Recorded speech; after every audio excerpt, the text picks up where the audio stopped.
যুদ্ধের মধ্যে বহুজাতিক বাহিনী দ্বারা মুসলমান মদিনা শরীফের মধ্যে আক্রান্ত হয়ে গেলেন। মুসলমান যখন বহুজাতিক বাহিনীর দ্বারা আক্রান্ত হয়ে গেলেন, এবার মুসলমানদের সংখ্যা কিছুটা বাড়ছে। 3000 বাহিনী, 3000-এর বাহিনী। তার মধ্যে মুসলমান যেমন আছে, কিছু মুনাফিকও আছে। 3000-এর বাহিনীর মধ্যে কিছু নতুন মুসলমান আছে যারা দুর্বল ইমানদার, আর অপর পক্ষে বহুজাতিক বাহিনী চলে আসছে। বহুজাতিক বাহিনী বুঝেননি? সব জাতের দল, মক্কা শরীফের যত দল আছে সবাই, মক্কার বাহিরের যত দল সবাই, মদিনার ভিতরের মধ্যে যারা আছে তারাও যোগ দিছে, মুনাফিকরা যোগ দিছে, কাফেররা যোগ দিছে, ইহুদ নাসারা সবাই যোগ দিছে। আর সারা পৃথিবীর সকল কুফরি শক্তি একত্রিত হয়ে এবার এক পক্ষে মাত্র 3000-এর একটা বাহিনী, অপর দিকে 10,000-এর বাহিনীর ব্যাপারে আবু সুফিয়ান রাদিয়াল্লাহু তাআলা আনহু সবাইকে নিয়ে একত্রিত হইয়া বলতেছে, এবার খেলা হবে। আল্লাহ কো দাঁড়া দাঁড়া, এবার আমারও বলার ঘোষণা হইতেছে খেলা হবে। আল্লাহ বলে ওয়া মাকারু ওয়া মাকারাল্লাহ ওয়াল্লাহু খায়রুল মাকিরিন। তো তোরা খেলা হইব? হ্যাঁ, খেলা দিক খেলা। খন্দকের যুদ্ধের মধ্যে এবার বড় কঠিন মুসলমানদের বিপদ চলে আসলো। কঠিন সময়ের মধ্যে এবার দেখে গেছি ভিতরে ভিতরে মুনাফিকরা মুসলমানদের বিপক্ষে কাজ করতে শুরু করলো। মুনাফিকরা কয়, আরে সর্বনাশ, সারা পৃথিবী একদিকে আর আমরা মাত্র 3000 একদিকে, বহুজাতিক বাহিনী 10,000-এর বাহিনী, আর মাত্র 3000-এর বাহিনী নিয়ে করমটা কি? রৌদ্রের মধ্যে সেখানে কেন যাইব? পাথর খনন কেন করা হইবে? খন্দক কেন খনন করা হইবে? এমন কথা বলে বলে যখন তাদেরকে ফুসলাইল, আর কেহ কেহ এমন মুনাফিক তারা এবার নিজেদের জান বাঁচাইবার জন্য বলতে শুরু করতেছে, যদি যুদ্ধ লাগিয়া যায় তখন পালাইবার ব্যবস্থা থাকবে না। এই কারণে আগে আগে জিহাদের ময়দান থেকে বাঁচবার জন্য আল্লাহ নবীর দরবারে গিয়া বলতেছে, ও আমার নবী, ও ইয়া রাসূলুল্লাহ, বাড়িতে মানুষ নাই, ক্ষেতের ফসলগুলি উঠানো লাগবে, মা বোনদেরকে এবার অনিরাপদ অরক্ষিত অবস্থায় রেখে আসছি। অতএব এই অবস্থার মধ্যে আপনি যদি অনুমতি দিতেন, বাড়ি ঘর আগে খেয়াল করা লাগবে। জান বাঁচানো ফরজ, জান বাঁচানো তো ফরজ। আল্লাহ নবী জানেন, জানার পরও বলেন, কোরআনের আয়াতের মধ্যে আল্লাহ বলতেছেন, ওয়া মা হিয়া বিআউরা, ওয়া মা হিয়া বিআউরা, তাদের বাড়ি ঘর অরক্ষিত ছিল এমনটা নয়, আসলে তারা সুতা বাহানা দিয়া নিজেদের জান বাঁচানোর চেষ্টা করে। এবার যখন সেখান থেকে তারা পলায়ন করলো, তার সাথে সাথে আরো কিছু মুসলমান কমজোর ইমানদার তাদেরকেও নিয়ে গেল গা। আর বলতেছে, শোনো শোনো, এই মুহাম্মদের কথা বলে নিজের জান মাটিতে ফালায় দিলে হবে না, চলো আমরা চলে যাই। যাইতে যাইতে যাইতে যাইতে দেখা গেছে একবারে কমতে কমতে অনেকেই গেছে গা, বেশ অর্ধেক গেছে গা। একটা পর্যায়ে 25 দিন পর্যন্ত এমনভাবে অবরুদ্ধ অবস্থার মধ্যে থাকলেন। আর এই কঠিন সময়ের মধ্যে মুসলমানদের মধ্যে হইতে দুর্বল ইমানদার আর যারা মুনাফিক তারা যাইতে যাইতে 3000-এর মধ্যে হইতে মাত্র 300+ আছে, 300-র কিছু বেশি, ধরে নেন 300। বদরে আছে 313 জন, আর এখানে আছে 300, আরো কম। বদরের মধ্যে বিপক্ষ মানুষ ছিল 1000, আর খন্দকের যুদ্ধে বিপক্ষের মধ্যে আছে কমপক্ষে 10,000।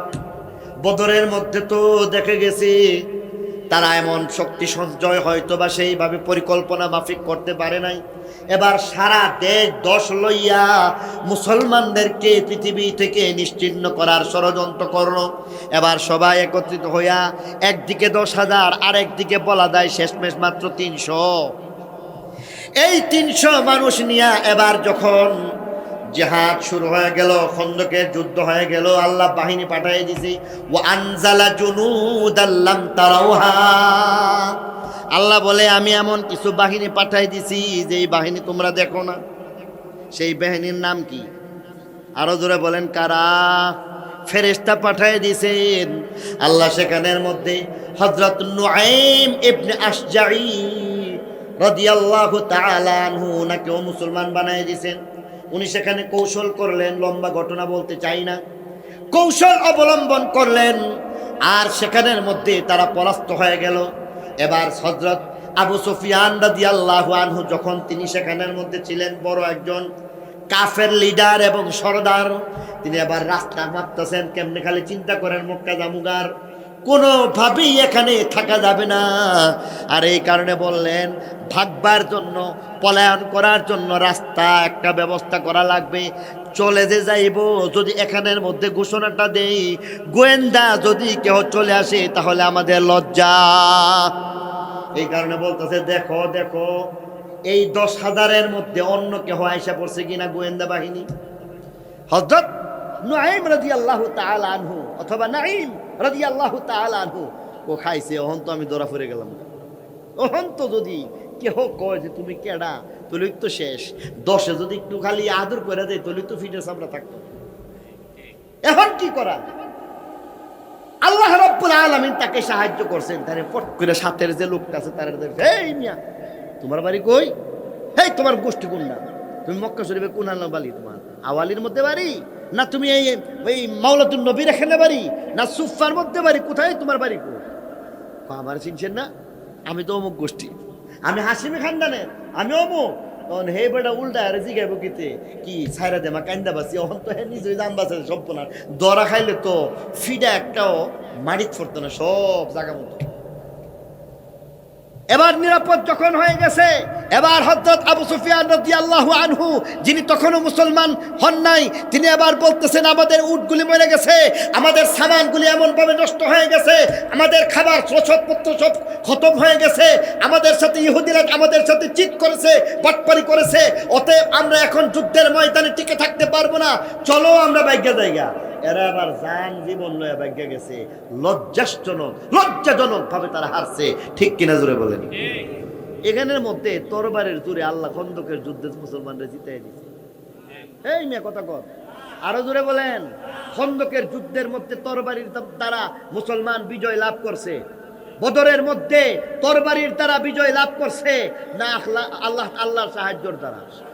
আল্লাহর সাহায্যের দ্বারা। আপনার শরীরের ভিতরে যে জীবাণুটা আছে, অ্যান্টিবায়োটিক ট্যাবলেট আরম্ভ করে দেওয়ার পরে বন্ধ যদি করে দেওয়া হয়, তাহলে ওই জার্মটা পুরাপুরি মরে না, বরং যতটুকু অবশিষ্ট থাকে এটা আরো 2 গুণ 4 গুণ শক্তিশালী হয়ে আবার আপনাকে অ্যাটাক করবে।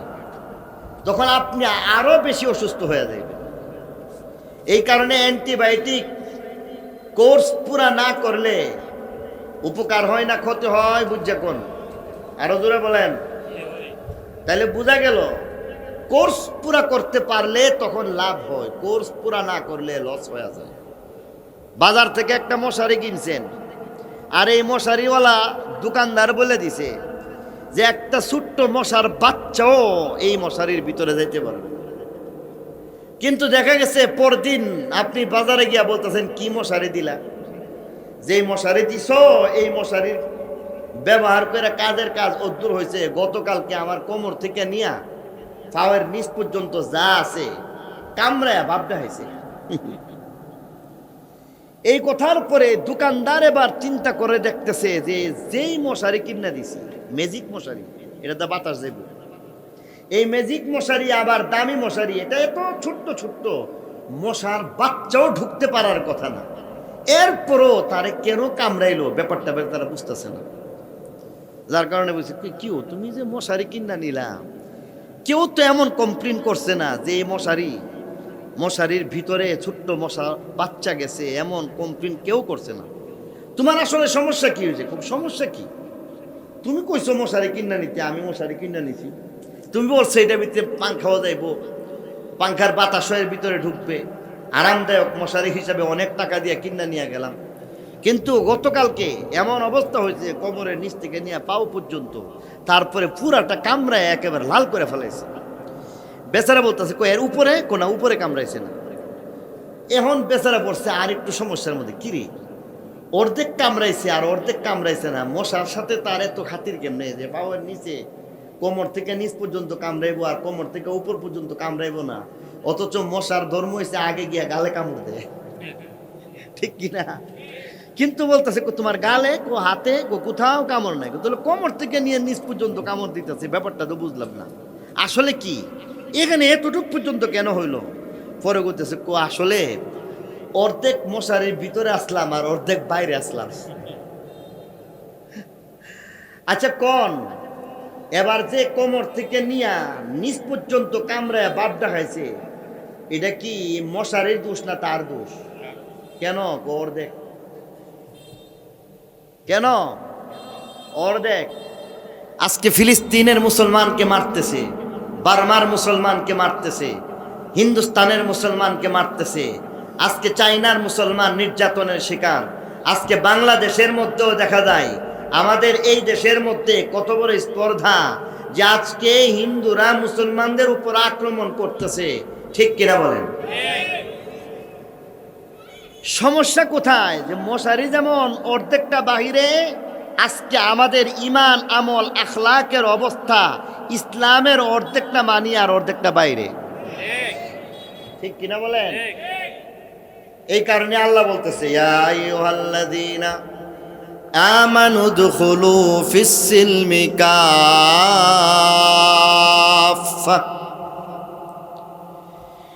ইয়া আইয়ুহাল্লাযীনা আমানু দুখুলু ফিস-সিলমি কাফা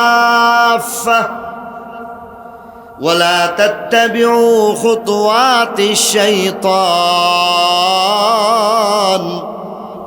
ইন্নাহু লাকুম আদুম মুবিন। আল্লাহ কয় উদখুলু ফিস-সিলমি কাফা, পুরোপুরি ইসলামের মশারির ভিতরে যাও। ইসলাম নামক যে মশারি আছে, এই মশারির ভিতরে পুরোপুরি যাও। বেদিন, কাফের, ইহুদ, নাসারা, ব্রাহ্মণ্যবাদী কোনো শক্তি তোমাদের কিছুই করতে পারবে না। আর যদি তোমরা অর্ধেক ইসলাম নামক মশারির অর্ধেকের ভিতরে থাকো আর অর্ধেক বাহিরে থাকো, তাহলে তোমার দশা সেই লোকের, এই বলদ মার্কা কাজ যেই লোক করেছিল, অর্ধেক মশারির ভিতরে অর্ধেক বাহিরে রেখে তার মধ্যে যেমন আক্রমণ, মশার আক্রমণের শিকার হয়েছিল, আজকে আমরা অর্ধেক ইসলাম মানি অর্ধেক ইসলাম মানি না, এই কারণে আমাদের এই দুর্দশা।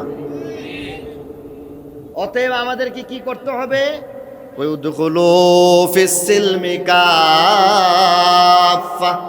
পুরোপুরি ভাবে ইসলামের মধ্যে প্রবেশ করো, পরিপূর্ণভাবে ইসলামে প্রবেশ করতে হবে।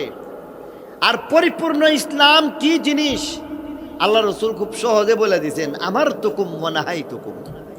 আল্লাহ রসুল ফরমান, আমি তোমাদেরকে কিছু জিনিসের আদেশ করছি আর কিছু জিনিসের আমি নিষেধ করছি। ফাতরুকু মা নাহাইতুকুম, যা আমি নিষেধ করছি সব ছাড়ো, এর মধ্যে কোনো মঙ্গল নাই। ওয়াতরুকু মা আমারতুকুম, যা আদেশ করছি সব ছাড়ো। আর ওয়ামালু মা আমারতুকুম মাস্তাতাতুম, আর তোমাদেরকে করবার কথা যেগুলি বলছি, আমলের কথা যেগুলি বলছি, সাধ্য মতো করো, সাধ্যের বাইরে করা লাগবে না। নামাজ তুমি সুস্থ সবল মানুষ, মসজিদে জামাতে গিয়া পড়বা। তোমার যদি শরীয়তের কোনো উজর আপত্তি থাকে, জমাতে পড়তে যদি অসুবিধা হয় বাড়িতে পড়ো। তুমি বাড়িতে পড়তে গিয়া যদি দাঁড়ায় পড়তে অসুবিধা, তুমি বসে বসে পড়ো। বসে বসে পড়তে কোনো যদি অসুবিধা হয়ে যায়, তুমি শুয়ে শুয়ে পড়ো। শুয়ে শুয়ে পড়তেও যদি অসুবিধা হয়ে যায়, তুমি চোখের পলকের ইশারা দিয়েও পড়তে পারো। তাও যদি না পড়ো, আল্লাহ বলেন তোমার নামাজ পড়া লাগবে না। সুবহানাল্লাহ কইতেন না? তাইলে সাধ্যের বাইরে আল্লাহ আমার নামাজের কথা বলছেন, সাধ্যের বাইরে রোজার কথা বলছেন, সাধ্যের বাইরে যাকাতের কথা বলছেন, সাধ্যের বাইরে হজ্জের কথা বলছেন। সব কিছু সাধ্যের ভিতরে করতে হবে। যেগুলি আল্লাহ আদেশ করছেন করার, সাধ্যের ভিতরে করতে হবে। আর ছাড়বার যা আছে সব ছাড়তে হবে, কোনোটার মধ্যে মঙ্গল নেই। এই কারণে পরিপূর্ণ ইসলামের মধ্যে প্রবেশ করতে হবে। আর পরিপূর্ণ ইসলাম কি জিনিস? আল্লাহ রসুলের জামানা থেকে নিয়ে এই পর্যন্ত মোটামুটি তিনটা জিনিসকে পরিপূর্ণ ইসলাম বলা যায়। কয়টা জিনিস? তিনটা জিনিসকে পরিপূর্ণ ইসলাম বলা হবে। এক নম্বর হইতেছে তালিম আর তাআল্লুম, দ্বিতীয় নম্বর দাওয়াত ও তাবলীগ, তৃতীয় নম্বর জিহাদ ফি সাবিলিল্লাহ, আল্লাহর রাস্তায় জিহাদ করা। এই তিনটা জিনিসের মধ্যে সামান্য সামান্য লম্বা আলোচনা না, আমি খুব অল্প সময়ের মধ্যে আমি কথা শেষ করে দিব আমার পরে হযরত মাওলানা খলিল সাহেব বয়ান করবেন, এরপরে আলী হাসান উসামা সাহেব বয়ান করবেন। উনি বৈরূপ নাকি পার হইতেছেন, ততক্ষণ আপনাদের কষ্ট হবে না তো? তিনটা জিনিস। এক নম্বরের কি ছিল বলেন? তালিম আর তাআল্লুম, শিখন আর শিখানো। তবলিগ বলারা কোনা শিখন আর শিখানো আছে না নাই? এক নম্বর তালিম এবং তাআল্লুম। আল্লাহ নবীর জিন্দেগির মধ্যে তালিম এবং তাআল্লুম, সাহাবায়ে কেরামের জিন্দেগির মধ্যে তালিম আর তাআল্লুম, তাবেঈনের জিন্দেগিতে তালিম আর তাআল্লুম, তাবে তাবেঈন, সালফে সালেহিন, আইম্মায়ে মুজতাহিদিন, এই পর্যন্ত যারা যারা আছেন এরা দ্বীনকে জিন্দা করছেন। দ্বীনের প্রচার প্রসার এইভাবেই হয়েছে তালিম আর তাআল্লুমের মাধ্যমে। এক নম্বর তালিম আর তাআল্লুমের মধ্যে দুইটা ভাগ, একটা শিখন আর একটা শিখানো। শিক্ষা যদি না থাকে তাহলে কোনো কাজ হবে না। আল্লাহ রসুল গারে হেরার মধ্যে ছিলেন কি ছিলেন না? আল্লাহ রসুল যখন গারে হেরার মধ্যে ছিলেন তখন সেখানের মধ্যে ধ্যানমগ্ন অবস্থায় যখন ছিলেন, এই ধ্যানমগ্ন অবস্থার মধ্যে জিব্রাইল আমিন হাজির হয়ে গেছেন। লম্বা ঘটনার সারাংশ হইল, জিব্রাইল আমিন একদিন গিয়া বলতেছেন, এ করা নবীজি আপনি পড়েন। তো উনি বলতেছেন যে মা আনা বিকারি, আমি পড়তে পারি না। আবার চাপটা ধরে কই করা পড়েন। আল্লাহ রসুল ফরমান মা আনা বিকারি, আমি পড়তে জানি না। আরেকবার চাপ দিয়া ধইরা চাপ দিয়া তারপরে ছেড়ে দিয়া বলতেছেন এ করা পড়েন। আল্লাহ রসুল এবারে বলতেছেন কি পড়ব, আমি তো কিছু জানি না, আমি তো এই শিক্ষা পাই নাই। আল্লাহ রসুল জীবনও কোনো উস্তাদের কাছে পড়েন নাই, তার কোনো উস্তাদ ছিল না, তিনি অক্ষর জ্ঞান ছিলেন, উম্মি ছিলেন। কিন্তু সেই উম্মি নবী সকল জ্ঞান বিজ্ঞানের উস্তাদ হয়ে গেছেন, কারণ উনার একজন উস্তাদ আছে, দুনিয়াতে না, দুনিয়ার উস্তাদ না, ওই সেই উস্তাদ হইতেছেন দুনিয়া আখিরাতের উস্তাদ। তিনি কে? আল্লামানি রব্বি ফাআহসানা তালিমি, আদাবানি রব্বি ফাআহসানা তাদিবি। একমাত্র আল্লাহই তার উস্তাদ, এছাড়া আর কেউ উস্তাদ নাই। বলেন যে আমি পড়তে পারি না, এবার বলতেছেন কি পড়বো? জিবরাইল আমিন এবার বললেন ইকরা বিসমি রাব্বিকাল্লাযী খালাক, খালাকাল ইনসানা মিন আলাক, ইকরা ওয়া রাব্বুকাল আকরামুল্লাযী আল্লামা বিল কলম, আল্লামাল ইনসানা মা লাম ইয়ালাম। আল্লাহ রসুল সর্বপ্রথম শিখছেন, ঠিক কিনা বেঠিক? প্রথমে শিখছেন, জিবরাইল বলছেন পড়েন, নবী বলেন পড়তে পারি না। এবার পরে তো যখন শিখাই দিলেন তিনি শিখলেন, শিখানোর পরে এবার শিখাইবার ব্যবস্থা করলেন। আল্লাহর নবী পৃথিবীর ইতিহাসে সর্বপ্রথম মাদ্রাসা বানাইলেন। সাহাবী আরকাম রাদিয়াল্লাহু আনহুর ঘরের মধ্যে এবার মাদ্রাসা বানাইলেন। সেই মাদ্রাসার মধ্যে সাহাবায়ে কেরাম একত্রিত হয়ে গেলেন। প্রথমে শিখলেন, দারে আরকামের মধ্যে শিখাইলেন। শিখন, শিখানো এটা ইসলামের প্রথম মূলনীতি। এক নম্বর মূলনীতি শিক্ষা গ্রহণ করা, শিক্ষা দেওয়া। এই শিক্ষা গ্রহণ এবং পাঠদান, এই দুইটা জিনিসের পরে আল্লাহর নবী আবার দাওয়াত ও তাবলীগের কাজ করলেন। কেমনে? সাফা পাহাড়ের মধ্যে গিয়া দাঁড়াইলেন। সাফা পাহাড়ের মধ্যে গিয়া দাঁড়ায় এবার নিজের পরিচয় দিয়া বলতেছেন, ইয়া আইয়ুহান নাস কুলু লা ইলাহা ইল্লাল্লাহ তুফলিহু,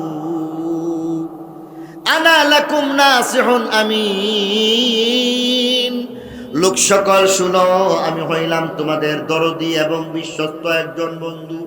কুলু লা ইলাহা ইল্লাল্লাহ, দাওয়াতের কাজ আল্লাহর নবী শুরু করে দিয়া বললেন কালিমা পড়ো, কালিমা পড়ার মাধ্যমে তোমরা মুক্তি পায়া যাইবা, তুফলিহু সফল হয়ে যাইবা, মুসলিম উম্মাহ তুমি শান্তি পায়া যাইবা, সমৃদ্ধি পায়া যাইবা, দুনিয়াতে কামিয়াব, কবরে হাসরে আখিরাতে সব জায়গায় তুমি কামিয়াব হয়ে যাইবা।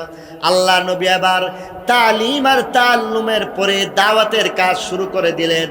এমনভাবে দাওয়াতের কাজ করলেন, দিনের বেলা রাতের বেলা, হাটে বাজারে ঘরে বাহিরে প্রকাশ্যে গোপনে সবাইকে কালেমার দাওয়াত দিলেন। বলি সুবহানাল্লাহ। তাহলে ইসলামের দ্বিতীয় মূলনীতির নাম হইতেছে তাবলীগ। ঠিক কিনা বলেন? এই তালিম তাআল্লুম দুইটা জিনিসের মধ্যে এক নম্বর শিখন, এরপরে দ্বিতীয় নম্বর শিখানো। শিখন শিখানো এটা যদি শিক্ষা না থাকে তাহলে আপনি তাবলীগ করতেন না, কারণ আপনি তো আগে শিখতে হবে ছয় উসুল। ঠিক কিনা বলেন? ছয় উসুল আপনি জানলেন না, তখন মানুষের কাছে গিয়া বলতে পারবেন না। তাহলে বোঝা গেল আগে ছয় উসুল আপনাকে শিখতে হবে, আগে কোরআন শিখতে হবে, হাদিস শিখতে হবে, দ্বীনের কথাগুলি শিখতে হবে। আল্লাহ নবী আগে শিখছেন, শিখানোর ব্যবস্থা করছেন, মাদ্রাসার ব্যবস্থা করেছেন, তাবলীগের ব্যবস্থা করছেন। এই দ্বিতীয় মূলনীতির পরে নির্দিষ্ট একটা সময় পর্যন্ত পরিবেশ কায়েম হয় নাই, অপেক্ষা করছেন, সবর করছেন নাকি করেন নাই? মক্কি জিন্দিগির মধ্যে কোন যুদ্ধটা হয়েছে আমারে বলেন? বদরের যুদ্ধ মক্কায় না মদিনায়? কয় না। হেই মেয়ে কন না কেন? বদরের যুদ্ধ, এই যুদ্ধের বিধান বা জিহাদের বিধান সর্বপ্রথম পৃথিবীর মধ্যে মক্কি জিন্দিগির মধ্যে আসছে না মদিনী জিন্দিগির মধ্যে আসছে? মদিনা শরীফ গেছেন পরে। হিজরত যতদিন হয় নাই ততদিন জিহাদ হয় নাই, জানেন না কথাটা? জিহাদ শুরু হয়েছে কখন? যখন হিজরত করে মদিনা শরীফ গেছে। তো মক্কার জিন্দিগি 10 বছরের জিন্দিগির মধ্যে আল্লাহ নবী কোনো একটা জিহাদ করেন নাই। ঠিক কিনা বলেন? তাহলে আল্লাহ নবী মক্কার জিন্দিগির মধ্যে দুইটা কাজ করছেন। প্রথম মূলনীতি তালিম এবং তাআল্লুম, দ্বিতীয় মূলনীতি দাওয়াত ও তাবলীগ। এই দ্বিতীয় মূলনীতির মধ্যেও তাবলীগের কাজ করতে গিয়ে হিকমতের সাথে কাজ করছেন। আল্লাহ ওনারা বলে দিয়েছেন, উদউ ইলা সাবিলি রাব্বিকা বিল হিকমাতি ওয়াল মাউইযাতিল হাসানা।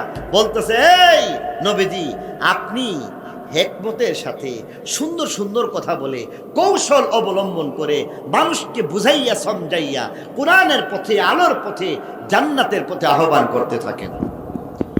এটা যে মক্কি জিন্দিগির মধ্যে হয়েছে, মক্কি জিন্দিগির মধ্যে এই কারণে আল্লাহ রাসূল বলে দিয়েছেন, সিলবান কাতাক ওয়াফু আম্মান যালামাক ওয়া আহসিন ইলা মান আসাআ ইলাইক।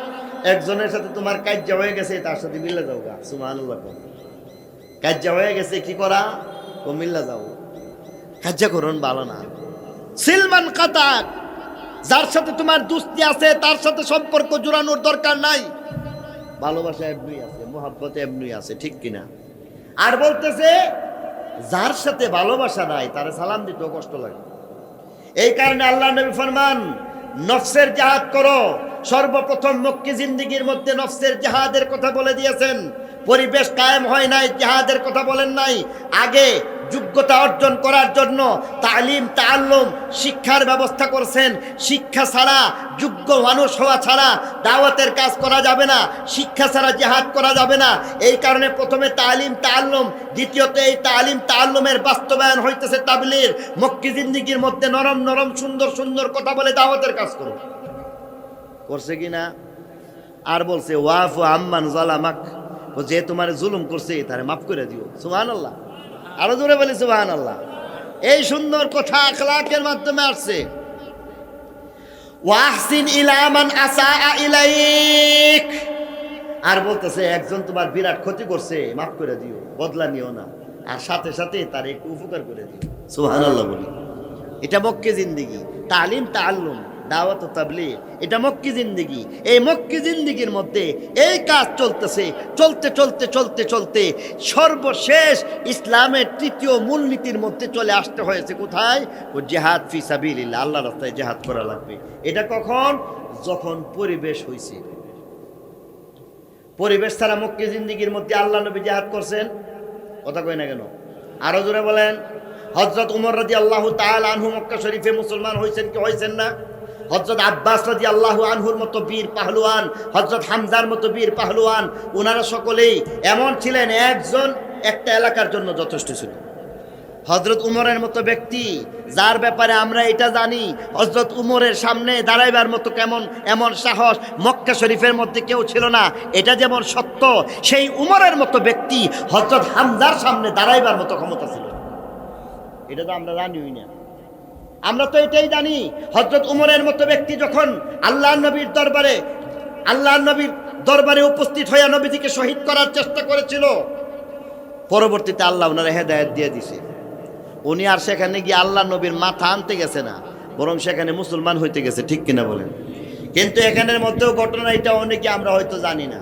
আল্লাহর নবী হযরত উমর ইবনে খাত্তাব রাদিয়াল্লাহু তাআলা আনহু, উনি যখন সর্বশেষ উনার বোনের বাড়িতে গেলেন, মুসলমান হওয়ার নিয়ত করলেন, এবং সর্বশেষ দারে আরকাম সাহাবী আরকাম রাদিয়াল্লাহু আনহু ঘরের মধ্যে যখন পৌঁছে গেলেন, সেখানে উনি শেষমেশ নিয়ত করছেন আল্লাহর নবীর মাথা নেওয়ার জন্য না মুসলমান হওয়ার জন্য? মুসলমান হওয়ার জন্য। কিন্তু এই খবরটা প্রথমে জানা ছিল না। এই খবরটা যখন প্রথমে জানা ছিল না, হযরত হামজা রাদিয়াল্লাহু তাআলা আনহু সহ দারে আরকামের মধ্যে সাহাবায়ে কেরামের সেখানের মধ্যে সবাই যখন বসা অবস্থায় ছিল, হযরত হামজা রাদিয়াল্লাহু আনহু তখনও জানেন না ঘটনা কি ঘটছে। ভিতরে ভিতরে উনি যে মুসলমান হয়ে গেছে কা কইতেই পারে না, আর মনে মনে চিন্তা করতেছে আর বলতেছে কি উমর আসতেছে। হযরত হামজা দাঁড়ায় বলতেছেন আসতে দাও, আসতে দাও, ভালোই ভালোই আসবে, অসুবিধা নাই। আর যদি কোনো দুর্ভীষণ দিনে আসে তাহলে তাকে বলে দেওয়া দরকার, তার যেন জানা থাকে হামজা সেই দরজার মধ্যে দাঁড়িয়ে আছে। অতএব হামজা দাঁড়ানো আছে, সাবধানে যেন আসে। মায়ের বুককে যেন খালি করতে যদি না চাই, যদি ছেলে মেয়েকে এতিম করতে না চাই, যদি বিবিকে এমনভাবে বিধবা করতে না চাই, তাহলে সে আসতে পারে। আর নয় আমি আছি। হযরত হামজা দাঁড়াইছে দরজার মধ্যে দাঁড়ানো অবস্থায়। হযরত উমর আসতেছেন মুসলমান হওয়ার জন্য। হযরত উমর যে মুসলমান হওয়ার জন্য আসতেছেন, বিষয়টা হযরত হামজার অজানা ছিল। আর এই কারণে তিনি দরজার পাশে দাঁড়ায়া যেই কিনা হযরত উমর ইবনে খাত্তাব রাদিয়াল্লাহু তাআলা আনহু ভিতরে প্রবেশ করছেন, ভাই সাহেব বেয়াদবি মাফ করেন, এমনি দইরা খালি একটা সিফা মারছিল, আর কিছু করছিল না। তাও আবার ডান হাতে না বাম হাতে এভাবে দইরা, ইউসুফ ভাই আয়েন আপনার আবদে হাই একটু এমনি দইরা একটা খালি এমনি সিফা দিছিল, জিব্বাটা বলে উদ্দর বাইর করে দিছিল। আরো জোরে বলেন আল্লাহু আকবার।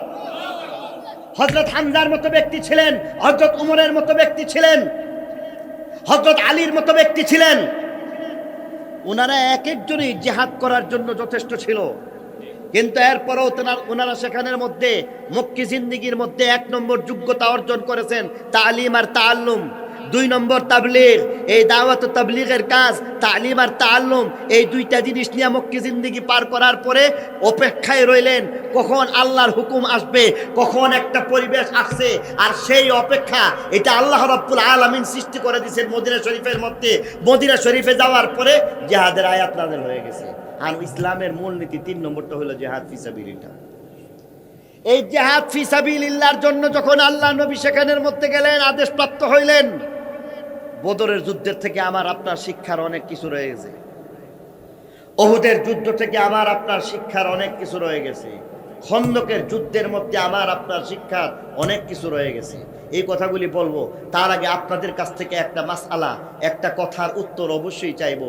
যারা জানেন দিবেন, যারা জানেন না তারা সেই উত্তর দিবেন না, আমি এটা চাই না। যারা জানেন আওয়াজ দিয়া, ইমানে আওয়াজ দিয়া বলতে হবে। এটা আপনাদের কাছে আমি উত্তরটা চাইবো। এবার প্রশ্নটা করব, প্রশ্নের সঠিক উত্তরটা আপনারা দিন, বলুন। ইসলাম তরবারি দিয়ে এই পর্যন্ত আসছে না আখলাক দিয়ে আসছে? আরো জোরে বলতে হবে, আরো জোরে আওয়াজ দিয়ে বলতে হবে, তরবারি না আখলাক? কেমন আখলাক দেখেন। এবার দেখেন জিহাদের হুকুম আইসা পড়ছে কোথায়? মদিনার জিন্দেগি শুরু হয়ে গেছে, জিহাদের আয়াত আইসা পড়ছে। জিহাদের আয়াত যখন আইসা পড়ছে, মদিনার জিন্দেগি যখন শুরু হয়ে গেছে, আল্লাহ নবী বদরের যুদ্ধের মধ্যে গেছেন। এখানের মধ্যে দেখেন কতগুলি তালিম আর শিক্ষা আমার জন্য আছে, আপনার জন্য আছে, প্রত্যেকটা মুসলমানের জন্য আছে। আচ্ছা বলুন তো দেখি, বদরের যুদ্ধের মধ্যে কয়জন সাহাবী ছিলেন? আরে এরা গুসা দালাইছে, জামুগা বেমদা লাগতেছে। কৌজোর আমনে তো খালি জানি কি কইতাছে, আল্লাহই জানে। আমরা জিহাদ করতে মোটামুটি রেডি হয়েছিলাম, 2 জন মুসলমানকে মেরে লেছে। এখন তো এই মজলিশপুরের হিন্দু যা আছে সব বাড়িতে আগুন লাগাইতে বললে রেডি আছে, আর আপনি রাও করেন না, কেউ বেমদা লাগতেছে। হ্যাঁ, তাহলে আপনারা উত্তর দিবেন তো? বলতেছিলাম সেখানের মধ্যে মদিনা শরীফে বদরের যুদ্ধের মধ্যে সাহাবীর সংখ্যা কতজন ছিল? আরো আওয়াজ দিয়ে বলেন কতজন? 313 জনের সাথে 313টা ঘোড়া ছিল। এই বুঝে শুনে কোয়েন, 313 জনের সাথে 313টা ঘোড়া ছিল।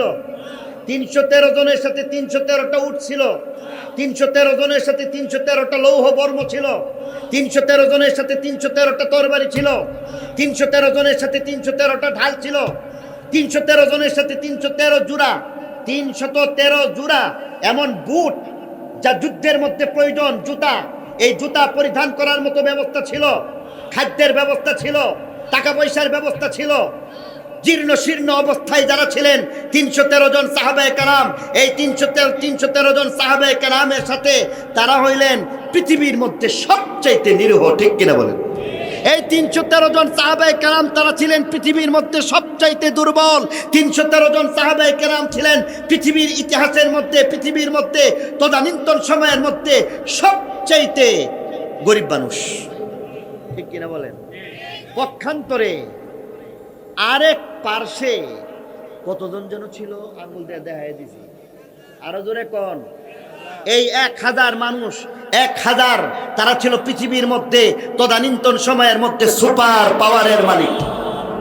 পৃথিবী একদিকে আর মাত্র 313 জন একদিকে। এই পৃথিবী একদিকে, সারা পৃথিবী একদিকে, যেখানে মাত্র 1000 নয়, বরং এই 1000-এর পিছনে পুরা মক্কা শরীফ রয়েছে, পুরা পারস্য রয়েছে, পুরা বর্তমান যে রোম রয়েছে, এই বর্তমান ইতালি রয়েছে। 313 জনের বিপক্ষে আগুনের পূজারীরা ছিল, 313,000 মানুষের পিছনে ছিল যারা ব্রাহ্মণ্যবাদী শক্তি, 1000 মানুষের পিছনে ছিল নাস্তিক্যবাদী শক্তি, 1000 মানুষের পিছনে ছিল এমন সকল কুফরি শক্তি, আল কুফরু মিল্লাতুল ওয়াহিদা, সকল শক্তি ছিল। আর মাত্র একটা সামান্য নমুনা হিসাবে 1000 মানুষকে দিছে, ঠিক কিনা বলেন? আর এই 313 জন যে আছে, এরা হলো সবচেয়ে দুর্বল, সবচেয়ে গরিব, সবচেয়ে নিরীহ, সবচেয়ে কমজোর, যাদের খাদ্যের পর্যন্ত ব্যবস্থা ছিল না। এই মানুষগুলিকে নিয়ে আল্লাহ নবী গেছেন, খালি পায়ে হাঁটতে হাঁটতে গেছেন। আর আল্লাহ নবী রাতের অন্ধকারের মধ্যে হাত আসমানের মালিকের দিকে উঠায়া বলতেছেন, ইয়া রাব্বি ইন শি'তা লাম তু'বাদ, ও আমার রব, তুমি যদি যাও পৃথিবীর মধ্যে আর কোনোদিন তোমার নাম নেওয়া হবে না, তাহলে এই 313 জনকে শেষ করে দাও। আল্লাহ নবী ফরমান, এই 313 জনকে যদি শেষ করে দেওয়া হয়, আল্লাহ শব্দটা বলার মতো পৃথিবীতে আর কেউ থাকবে না। তুমি যদি চাও এটা করতে পারো। আল্লাহ নবীর ডাক আল্লাহ শুনছেন না শুনেন নাই? আল্লাহ নবীর ডাক শুননা সারা পৃথিবীর বিপক্ষে আল্লাহ রাব্বুল আলামিন মাত্র 313 জন নিরস্ত্র, দুর্বল, সবচেয়ে কমজোর এই মানুষগুলিকে সারা পৃথিবীর বিপক্ষে বিজয় দান করেছেন, ঠিক কিনা বলেন? তাহলে বোঝা গেল জিহাদের হুকুম আসছে, আর এই হুকুম আইসা বুঝাইছে তরবারির জোরের দ্বারাই জিতা সম্ভব। আরো জোরে বলেন। তাহলে কি বুঝাইলো? ওয়াবাইয়াত্তাকিল্লাহা ইয়াজআল লাহু মাখরাজা, যে আল্লাহর উপর ভরসা করে আল্লাহ তার সকল রাস্তা খুলে দেয়। ইয়াত্তাকিল্লাহা ইয়াজআল লাহু মাখরাজা, ভরসাটা আল্লাহর উপরে করো। আর উসিলা মাত্র 313 জনের উপর করো। 313 জনের উসিলা করে যখন আমার আল্লাহর নবী আল্লাহর উপর ভরসা করে, আল্লাহ বলে তোর তরবারি লাগবে না, তোর রসদ লাগবে না, রেশন লাগবে না, সামান লাগবে না, তরবারি লাগবে না, উট লাগবে না, ঘোড়া লাগবে না, লৌহ বর্ম লাগবে না। আমি আল্লাহ সাহায্য করলে সারা পৃথিবীর বিপক্ষে 313 জনকে বিজয় দিয়া দেয়। বোঝা গেল জিহাদের মধ্যে আল্লাহ শিক্ষা দিয়ে দিছে, এই জিহাদ যদি করতে চাস আগে ইমানটা মজবুত করিস, আগে তালিম তাআল্লুম দাওয়াত তাবলীগের দ্বারা তোর ইমানটা তাজা করে নিস। তোর ভিতরে যদি কিছু আমল চলে আসে, তোর ভিতরে যদি কিছু আখলাক চলে আসে, তোর ভিতরে যদি এমন যোগ্যতা চলে আসে, তখন তুই যুদ্ধ করা লাগবে না। তুই যখন হযরত উমরের মতো এমনভাবে খালি পায়ে হাঁটতে হাঁটতে যখন যাইবি, আর তোর গোলামকে যখন সেই উপরের মধ্যে বসায় দিবি, উটের মধ্যে বসায় দিয়া রশি টানতে টানতে যাইবি, তখন তোর যুদ্ধ করণ লাগবে না। যুদ্ধ ছাড়াই আল্লাহ তোকে বিজয় দিয়া দিব। এই মজবুত ইমান নিয়া একটা আখলাকের মাধ্যমে যদি যুদ্ধ করতে পারো, তাহলে তোমার বিজয় সুনিশ্চিত, ঠিক কিনা জোরে বলেন? তাহলে জিহাদ করব ঠিক, তরবারি প্রস্তুত রাখতে হবে ঠিক, সব কলা কৌশল রাখতে হবে ঠিক, কিন্তু বিশ্বাসটা কার উপরে? আরো জোরে বলতে হবে, কার উপরে? একমাত্র আল্লাহর উপরে রাখতে হবে। তাহলে জিহাদের ইসলামের তৃতীয় মূল ধারার মধ্যে যদি জিহাদ বলা হয়, জিহাদ করবার আগে আমার ইমানটা মজবুত করা লাগবে, আমার দিলটাকে ঠিক করা লাগবে। জিহাদ করবার আগে যে আমার আমলটাকে সংশোধন করা লাগবে। জিহাদ করার আগে দিয়া আসবাব দ্বারা কোনো কিছু না হওয়ার ইয়াকিন দিলের মধ্যে বসাইতে হবে। গায়রুল্লাহ থেকে কোনো কিছু না হওয়া আর একমাত্র আল্লাহ থেকে কিছু হওয়া, এই বিশ্বাস অন্তরের মধ্যে বসায়া এরপরে তুমি জিহাদের ময়দানের দিকে যাইবা। ঠিক কিনা বলেন? 3 নম্বর ব্যবস্থা হইতেছে, তারপরও জিহাদ যে করবা এমনি করলে হইতো না। অনেক মূলনীতি আছে জিহাদের, অনেক অন্যতম মূলনীতির মধ্যে হইতে 1 নম্বর মূলনীতি হইতেছে তোমার জন্য একজন আমির জিহাদ লাগবে। 2 নম্বর তার হাতে বায়াত গ্রহণ করা লাগবে। 3 নম্বর জিহাদের পরিবেশ সৃষ্টি হওয়া লাগবে। দারুল হারব না হইলে জিহাদ করা যাবে না। তাহলে 1 নম্বর আমিরে জিহাদ লাগবে। ঠিক কিনা বলেন? আমিরে জিহাদ ছাড়া জিহাদ যদি করা হয় তাহলে এই জিহাদের মধ্যে কেউ মৃত্যুবরণ করলে শাহাদতের মর্যাদা পাইবে না। হযরত উসমান রাদিয়াল্লাহু আনহু খালি আমি একটা আদেশ করলেই চলতো, ঠেকায় দাও, এই যারা নাকি আততায়ী যারা আসতেছে এদের সাথে তোমরা জিহাদ করতে শুরু করো। কিন্তু হযরত উসমান গনি রাদিয়াল্লাহু আনহু এই আদেশ করেন নাই, কারণ বলতেছেন আমার দ্বারা রক্তপাতের সূচনা হবে, এই কলঙ্কের দাগ আমি নিয়ে কবরে যাইতে চাই না। উনি আদেশ করছেন না, সাহাবায়ে কেরাম উপস্থিত। এরপরও সুদূর থেকে, কোথায় দূর দূরান্ত থেকে, মদিনা থেকে বহিরাগত যারা আছে তাদের দ্বারা হযরত উসমান রাদিয়াল্লাহু আনহু শহীদ হয়ে যান। প্রশ্ন তো এখানেও আসে, তিনি শহীদ হওয়ার প্রয়োজন পড়লো কেন? সাহাবায়ে কেরাম কোথায় ছিল? এই প্রশ্নের উত্তর এটাই, তিনি তখন আমিরে জিহাদ হিসাবে আদেশ করেন নাই। ম্যাজিস্ট্রেটের আদেশ ছাড়া গুলি করলে ওসিরে ছেড়ে দিবেন কথা কন? আর যখন ওসি কেন, ম্যাজিস্ট্রেটে যদি আদেশ করে দেয়, সাধারণ একজন সিপাহী যদি গুলি করে শত শত মানুষ মেরে ফেলায়, তারপরও তার বিচার হবে না, এটা আইন সিদ্ধ হয়ে যায়। ঠিক কিনা বলেন? ঠিক তেমনি ভাবে আমিরে জিহাদের আদেশ লাগবে। আমিরে জিহাদ ছাড়া জিহাদ করা যায় না। তাহলে আমিরে জিহাদের মাধ্যমে যদি এখানের মধ্যে হুকুম হয়ে যায়, তখন তার মাধ্যমে আমরা বায়াত গ্রহণ করব।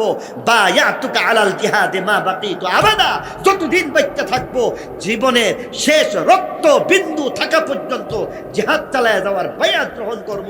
সেখান থেকে যদি পলায়ন করে তাহলে দেখা যায় সেই লোকটা কবিরা গুনার মুর্তাকে ভয়া দেয়। কেননা জিহাদের ময়দানের মধ্যে একজন মুজাহিদের গুলিটা বুকের মধ্যে লাগবে, পিঠের মধ্যে লাগবে না।